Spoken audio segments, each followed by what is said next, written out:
తెలంగాణలో triple R tax, ఒకటి Delhi are, రెండు తెలంగాణ ఆర్, మూడోది రజాకార్. అందరికీ న్యాయం, ఇదే మా ఐడియా ఆఫ్ ఇండియా. నాలుగున దేశం గెలవబోతుంది, దేశ వ్యతిరేకులు ఓడిపోతున్నారు. లూటీ వారసత్వ రాజకీయాలు, ఇదే కాంగ్రెస్ ట్రాక్ రికార్డ్.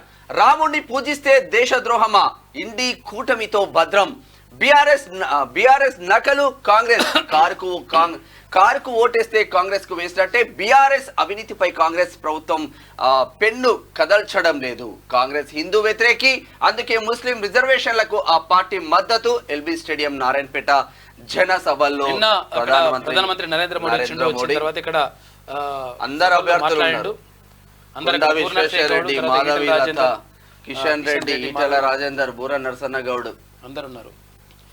తెలంగాణలో ఒకవైపు త్రిపుల్ ఆర్ ట్యాక్స్ పేరిట వసూలు జరుగుతుండగా హైదరాబాద్లో మరో ఆర్ అంటే రజాకార్ ట్యాక్స్ కూడా వసూలవుతోందని ప్రధానమంత్రి నరేంద్ర మోడీ ఆరోపించారు. రాష్ట్రంలో కాంగ్రెస్ ప్రభుత్వం ఏర్పడినప్పటి నుంచి ఆర్ఆర్ ట్యాక్స్ పై చర్చ బాగా జరుగుతుంది. అయితే ఒక ఆర్ తెలంగాణకు సంబంధించినది కాగా మరో ఆర్ ఢిల్లీది.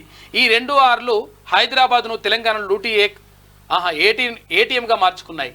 నేను ఎవరి పేరు ఎత్తలేదు కానీ డబుల్ ఆర్ ట్యాక్స్ పై ఇక్కడ సీఎం స్వయంగా వివరణ ఇచ్చుకున్నారు. హైదరాబాద్లో మరో ఆర్ ట్యాక్స్ ఉంది. ఆర్ అంటే రజాకార్ ట్యాక్స్. ఇది హైదరాబాద్ పాతనగరంలో కనిపిస్తుంది. కాంగ్రెస్ బీఆర్ఎస్ మద్దతుతో మజ్లిస్ ఈ పన్ను వసూలు చేస్తోంది అని ఆయన ధ్వజమెత్తారు.